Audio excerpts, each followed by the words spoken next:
897 AD, Rome. A pope ordered his predecessor's corpse dug up, dressed in papal vestments, seated on a throne, and put on trial.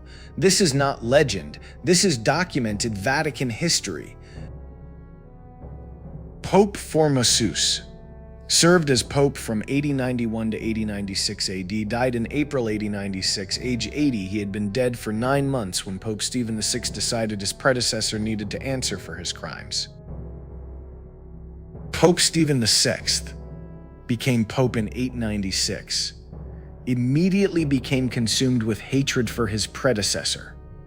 His specific grievance: Formosus had ordained clergy in a diocese that was not his jurisdiction, a canonical violation. Comment right now before we go further. Had you heard of the Cadaver Synod before this video? Yes or no in the comments. I want to know how many people the church kept this from. January 897 AD, Stephen VI ordered the exhumation of Formosus. The body was dug up from its grave in St. Peter's Basilica. 9 months dead, the body was dressed in full papal vestments, seated on a throne in a courtroom. The Cadaver Synod, the decomposing body of Formosus, sat in full papal vestments on a throne. A deacon was appointed to speak on behalf of the corpse.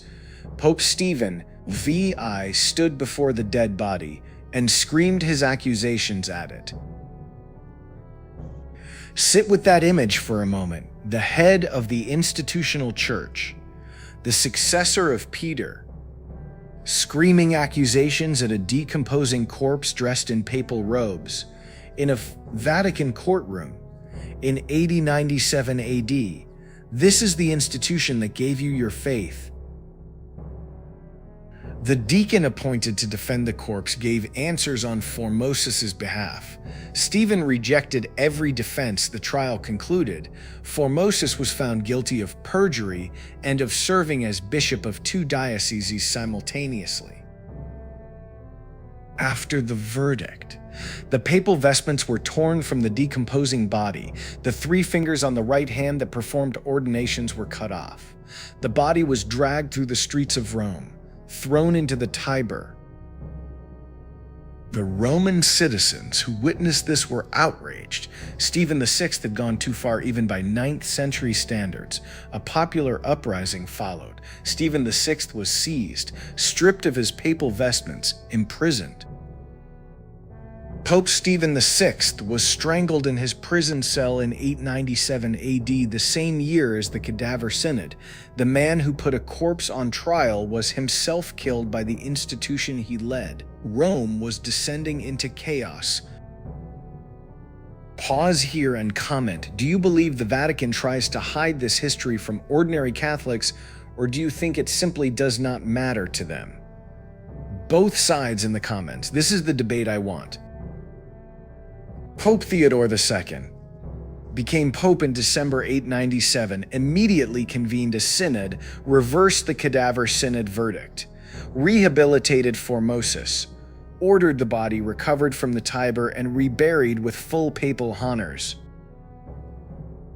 Then Theodore II died, after 20 days as pope. Then Pope John IX confirmed the reversal. Then Pope Sergius III in 904 AD reversed the reversal, re-condemned Formosus, declared all his ordinations invalid. Again, Sergius III's re-condemnation had real consequences. All the clergy Formosus had ordained, priests, bishops, even other popes, were declared invalid. Their ordinations did not count. Their sacraments were void. The Cadaver Synod raises a specific question about papal authority.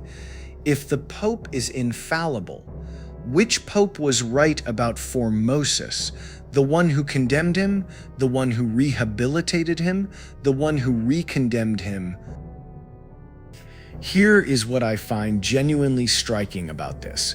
The institution spent years arguing about the legal status of a decomposing corpse while ordinary Christians prayed in churches led by clergy whose ordinations were being declared valid, then invalid, then valid again. Nobody asked them. The Cadaver Synod is documented in multiple primary sources. Liat Prand of Cremona, Auxilius of Naples, Vatican records. This is not anti-Catholic propaganda. This is the institution's own documented history. The strongest conservative response. The medieval papacy was deeply corrupted by political power. This period, the pornocracy, represents an aberration, not the norm. The Church reformed itself. Judging the whole by its worst moments is unfair. The honest response to that, the institution that produced the Cadaver Synod, is the same institution that claims unbroken apostolic succession. You cannot claim the authority of the unbroken line and exempt specific popes from that line when convenient. The Cadaver Synod is not unique in papal history. It is the most dramatic example of a recurring pattern. Popes condemning predecessors, reversing decisions, declaring previous papal acts invalid, the infallible institution contradicting itself repeatedly. Your church presents the papacy as the unbroken guardian of truth since Peter. The historical record shows an institution that dug up a corpse, put it on trial, strangled the man who did it, then argued about the verdict for years. Before you leave, tag someone who needs to know the Cadaver Synod happened and tell me, does this change how you see the Vatican's authority, or does it change nothing? I am reading every single response. Why does this matter for ordinary Christians who are not Catholic? Because the pattern is institutional, not denominational. Protestant denominations have their own equivalent histories. Power corrupts institutions regardless of their theology. Pope Formosus was buried 3 times. First in St. Peter's, then the Tiber, then recovered and reburied in St. Peter's with honors. Then his ordinations were declared invalid again. The institution could not decide what to do with him even after 3 burials. Subscribe if this made you search Cadaver Synod immediately. The Vatican's most disturbing documented history was always available. Your church had one job: tell you the complete story. It chose the edited version. The next video. The church burned people alive for reading the Bible in their own language. William Tyndale, strangled and burned for giving you your English Bible. His translation became your King James Bible. His name is not on it. 897 AD. A pope dug up his predecessor, dressed the corpse, put it on trial, screamed at it, cut off its fingers, threw it in a river. This is your church's documented history, not legend, not propaganda. Vatican records. What I find most important about this is not the horror of the event itself. It is the question it forces. If you believe in the authority of the papal institution, this history is part of that authority. You deserve to hold both together.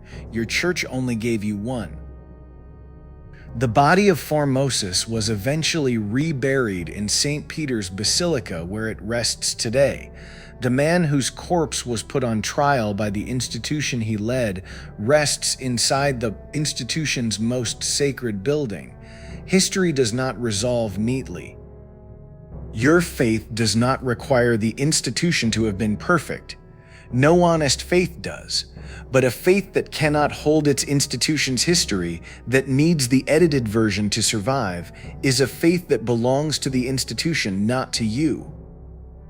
The Cadaver Synod, 897 AD, documented, primary sourced, Vatican history. Your church never told you, now you know. Pope Formosus, Pope Stephen VI, the corpse on the throne, the institution that gave you your faith. The Vatican dug up a dead pope and put his corpse on trial. Your church never told you. The history was always there. It was always documented. You deserve to know it. Now you do. What you do with that knowledge is entirely yours.